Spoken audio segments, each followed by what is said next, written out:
Halo Sobat Sehat semuanya, saya Dr. Frederica Mutiara. Selamat datang dalam program Sikat, Sika Sehat, persembahan dari Maumere TV dan Ikatan Dokter Indonesia Cabang Sika. Di episode Tanya hari ini, kita akan membahas mengenai penyakit yang mungkin sudah tidak asing lagi di telinga kita, yaitu demam berdarah dengue atau biasa disebut DBD.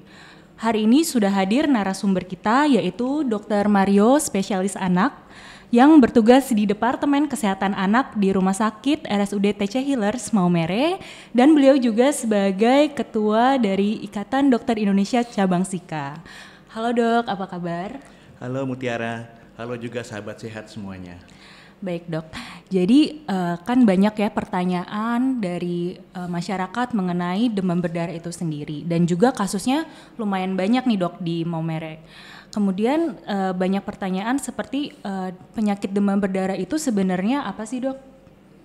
Baik, penyakit demam berdarah ini atau demam berdarah dengue atau di bagian ilmu kedokteran atau medis kita biasa menyebutnya juga dengan infeksi dengue.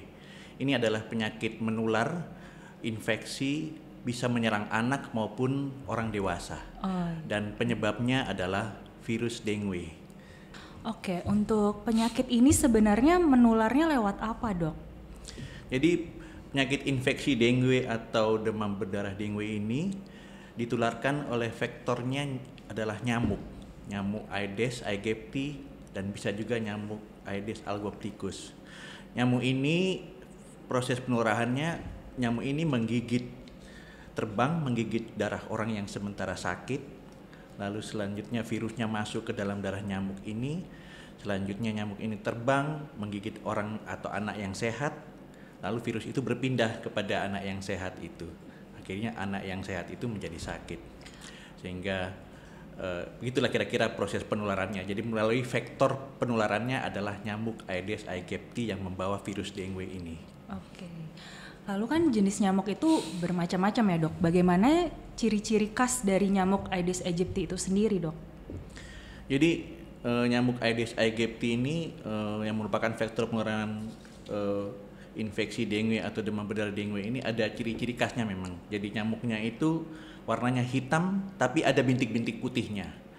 Terus yang berikut dia biasanya menggigit itu pada siang hari, biasanya pada jam 9 sampai jam 10 kalau pagi, lalu sore sekitar jam 5 sampai jam 6 sore.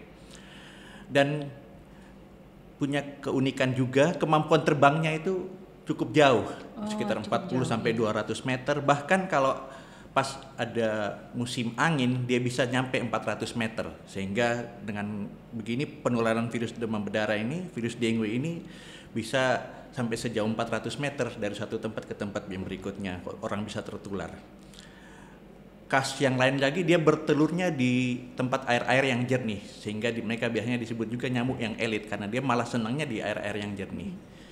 Misalnya di tempat penampungan air yang untuk keperluan sehari-hari, misalnya di bak mandi, di ember, tempayan, terus juga untuk penampungan air yang bukan untuk keperluan sehari-hari, seperti di tempat vas bunga, seperti di bak kontrol pembuangan air, seperti di air penampungan yang ada di kulkas atau yang ada di dispenser, atau bisa juga di talang-talang air yang tersumbat. Yang berikut juga tempat penampungan air yang alamiah.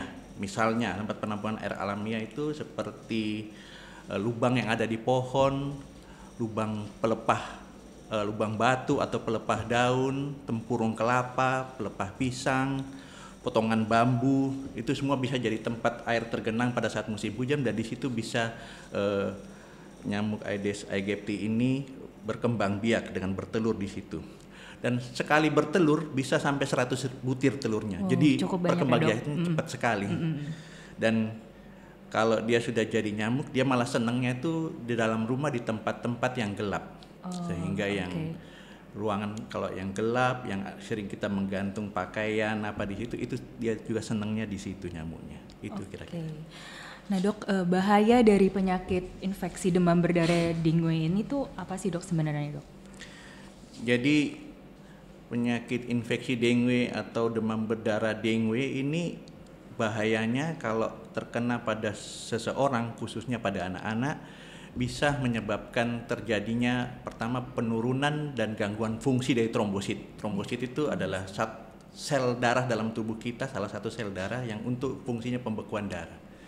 Kalau dia terjadi penurunan, mudah terjadi perdarahan di dalam tubuh, seperti perdarahan paling ringan tuh di kulit, bintik-bintik merah, keluar darah di hidung, mimisen, atau perdarahan di dalam perut, bahkan perdarahan yang berat sampai di otak yang bisa menyebabkan kematian.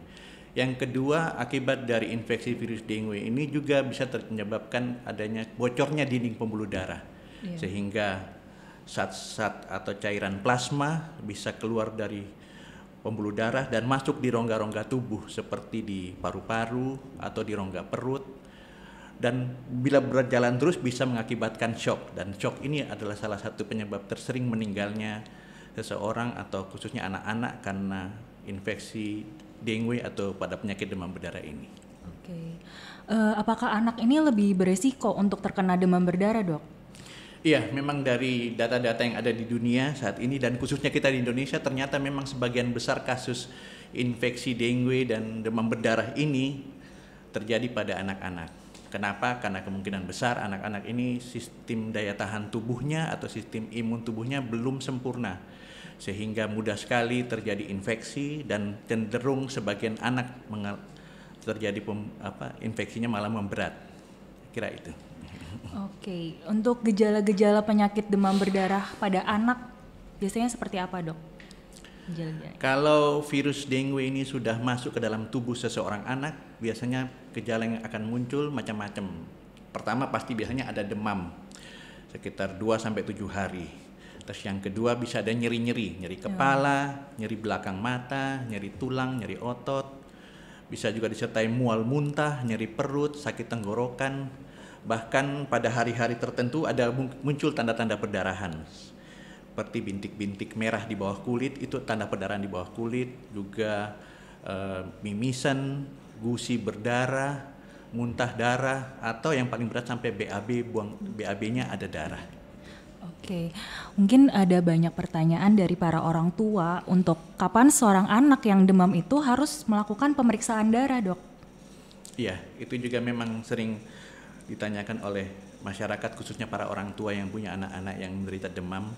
Jadi pada saat seorang anak mengalami demam, khususnya sudah masuk hari ketiga, pada saat itulah kita harus segera melakukan pemeriksaan laboratorium kalau sudah ada demam sampai hari ketiga. Pemeriksaan darah di laboratorium ini tujuannya pada kasus demam berdarah ini kita untuk melihat yang pertama apakah ada penurunan jumlah trombosit dibandingkan nilai normal, dan yang kedua apakah ada peningkatan nilai hematokrit. Itu dua tanda dari infeksi demam berdarah ini. Selain itu juga pada pemeriksaan darah ini kita bisa mendeteksi adanya virus ini lewat ada yang disebut nanti pemeriksaan darah non-struktural protein 1 atau NS1. Itu biasanya diperiksa untuk mendeteksi apakah ada antigen virus ini dalam tubuh anak pada saat dia mengalami demam hari pertama sampai hari keempat. Dan yang kedua kita juga bisa melakukan pemeriksaan untuk mendeteksi apakah antibodi tubuh anak terhadap virus demam berdarah ini sudah muncul, atau dalam istilahnya pemeriksaan IgG dan IgM dengue. Dan itu biasanya dilakukan pemeriksaan pada demam hari kelima yang ke atas. Oke, untuk para orang tua nih, Dok, apa saja sih yang harus diperhatikan jika anak ini mengalami demam berdarah dan harus dirawat di rumah, Dok? Baik, jadi kalau anak yang menderita demam berdarah dan dia harus dirawat di rumah, biasanya itu yang masuk kriteria demam dengue. Dan apa yang harus kita perhatikan di rumah, anak ini harus makan minumnya harus cukup. Makannya apa saja, tidak ada makanan khusus, semua makanan bebas boleh dimakan. Terutama 4 sehat 5 sempurna. Terus juga minumnya harus banyak, terutama air yang mengandung elektrolit seperti oralit, terus minuman isotonik yang banyak dijual di pasaran. Karena pada demam berdarah ini biasanya karena terjadinya kebocoran plasma, cairan-cairan elektrolit bisa keluar dari situ. Kebocoran pembuluh darah ini, cairan elektrolit bisa keluar. Selain itu, kalau dia mengalami demam harus diberi obat penurun panas, misalnya paracetamol. Dan biasanya dokter juga memberikan vitamin dengan tujuan untuk meningkatkan daya tahan tubuh seorang anak itu. Dan kapan kita harus membawa anak itu segera kembali ke rumah sakit? Bila ada tanda-tanda bahaya atau warning sign. Apa aja tanda bahaya itu? Misalnya dia tidak mau makan minum, terus anaknya muntah-muntah terus anaknya mengalami nyeri perut berulang yang hebat, badannya lemas, dan kaki tangan teraba dingin. Kalau ada tanda-tanda ini, kita harus segera membawa ke rumah sakit. Jadi harus segera dibawa ke rumah sakit ya, Dok. Jika anak sudah terkena demam berdarah nih, banyak pertanyaan. Apakah bisa terkena lagi, Dok? Iya. Pertanyaan ini memang sering banyak ditanyakan oleh orang tua yang anaknya baru sembuh dari demam berdarah, dari dirawat demam berdarah. Memang bisa saja, karena ternyata virus dengue ini punya 4 serotype, dan jika kita terkena infeksi demam berdarah atau virus dengue ini oleh salah satu serotype ini, kita sudah punya kekebalan terhadap serotype jenis itu. Tapi tidak punya kekebalan terhadap 3 serotype yang lainnya. Sehingga seseorang masih bisa terkena lagi infeksi demam berdarah mungkin 2 atau 3 kali. Lalu ada pertanyaan nih, misalnya ibu yang sedang menyusui dan terkena demam berdarah, nah dia bisa menularkan ke bayinya nggak, Dok? Sampai saat ini penularan demam berdarah ini tetap seperti tadi, hanya melalui faktor Aedes aegypti, di mana nyamuk Aedes aegypti menggigit yang sakit lalu menggigit orang yang sehat, dan disitulah terjadi penularan. Tidak ada penularan lewat air susu ibu. Jadi seorang ibu yang menderita demam berdarah dan dia harus menyusui bayinya, tetap harus menyusui bayinya, karena virus dengue ini tidak menular lewat air susu ibu. Lalu apa yang harus dilakukan untuk mencegah infeksi demam berdarah dengue ini, Dok? Karena kita tahu faktor penularannya yang menyebabkan terjadinya penularan ini nyamuk Aedes aegypti, jadi pemberantasannya harus dengan memutus rantai penularan lewat nyamuk Aedes aegypti ini. Dengan kita melaksanakan, mungkin kita semua sudah kenal istilah 4M. Apa saja 4M itu? Pertama, menguras tempat penampungan air minimal seminggu sekali. Yang M yang kedua itu menutup tempat penampungan air agar tidak dijadikan tempat perindukan nyamuk. Jadi misalnya kita harus menutup tempat ember atau baskom yang tempat penampungan air minum yang ada di rumah. Yang ketiga, mengubur dan mendaur ulang barang bekas yang merupakan tempat perkembangbiakan nyamuk. Dan yang keempat, memantau jentik secara rutin dan berkala. Jadi kita harus rutin memantau tempat-tempat penampungan air yang ada di rumah, apakah ada jentik nyamuk atau tidak. Dan plusnya itu apa? Dengan menghindari gigitan nyamuk, dengan menggunakan lotion anti nyamuk. Kita juga menggunakan membasmi nyamuk dengan obat penyemprot nyamuk. Terus bisa juga tidur menggunakan kelambu, lalu menggunakan memelihara ikan-ikan yang untuk pemangsa jentik nyamuk, menanam tanaman yang mengusir nyamuk, dan juga mengatur cahaya dan ventilasi dalam rumah supaya rumah kita bisa lebih terang dan cahaya masuk. Karena kita tahu nyamuk Aedes aegypti ini sering menyenangi tempat-tempat yang gelap kalau dalam rumah itu. Dan terakhir, kita harus menghindari kebiasaan lama kita, mungkin menggantung pakaian dalam rumah yang berhari-hari. Gitu. Lalu ada pertanyaan nih, misalnya ada makanan atau minuman tertentu yang dapat mempercepat penyembuhan dari DBD itu, Dok? Jadi untuk saat ini tidak ada makanan atau minuman khusus yang untuk mempercepat penurunan. Saya tahu kami yang berdasarkan hasil penelitian, karena tetap dianjurkan semua makanan 4 sehat 5 sempurna dan minum yang cukup untuk meningkatkan kekebalan tubuh dan untuk melawan virus dengue ini.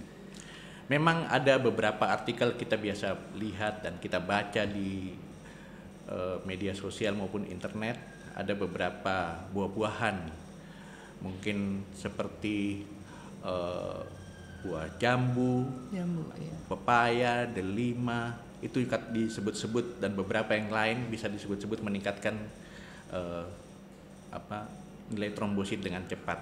Tetapi kalau kita di kedokteran, kita selalu mengadviskan sesuatu makanan atau ini berdasarkan hasil penelitian. Untuk sampai saat ini belum ada penelitian khusus tentang buah-buahan tersebut. Adapun yang sudah ada penelitiannya itu adalah ekstrak daun jambu. Itu sudah juga dilakukan beberapa penelitian yang dikatakan bisa meningkatkan nilai trombosit pada anak-anak yang menderita demam berdarah yang tanpa shock. Hanya jumlah penelitiannya masih sedikit, sampel penelitiannya juga belum terlalu banyak, sehingga masih perlu dilakukan penelitian lebih lanjut tentang hal ini. Oke, baik. Mungkin ada banyak pertanyaan nih dari orang tua. Apakah ada vaksin untuk mencegah infeksi demam berdarah, Dok? Iya, memang juga sering ditanyakan pertanyaan ini oleh orang tua. Memang saat ini sudah ada vaksin untuk virus dengue ini. Hanya usia pemberiannya masih terbatas, yaitu pada anak-anak usia 9 tahun ke atas atau maksimal sampai dewasa. Jadi usia 9 sampai 45 tahun. Vaksin ini sudah beredar juga di Indonesia, diberikan 3 kali, 3 dosis selang 6 bulan.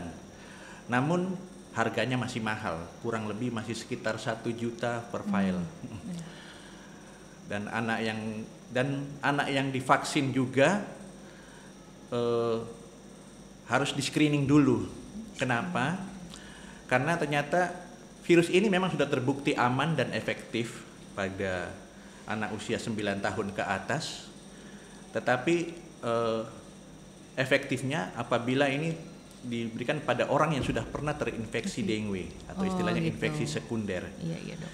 Kalau diberikan pada orang yang belum atau anak yang belum pernah mengalami demam berdarah atau terinfeksi dengue, itu responnya masih belum jelas respon dari vaksin ini. Sehingga kalaupun seorang anak yang ingin divaksin dengan vaksin atau imunisasi virus dengue ini harus dilakukan screening lebih dulu, karena minimal dia harus pernah terinfeksi sebelumnya. Screeningnya bagaimana? Screeningnya itu ya dengan pemeriksaan darah. Saya kira itu yang bisa saya. Oke, terima kasih sekali Dokter Mario atas penjelasannya yang sangat lengkap dan informatif sekali, Dok. Terima kasih. Jadi Sobat Sehat sekarang sudah mendapatkan gambaran tentang penyakit demam berdarah.